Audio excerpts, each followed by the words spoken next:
मड़वा हिलायो ना पाए कमजोर समदे। मड़वा हिलायो ना पाए कमजोर समधी। अरे समधी खाए भंगिया समधी के दीदी के ले गइल बनिया।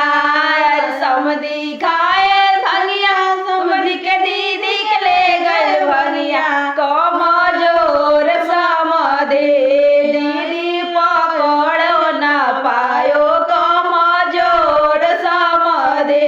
मड़वा हिलाए ना पाओ कमजोर समधे। मड़वा हिलायो ना पाए कमजोर समधे। समधे खा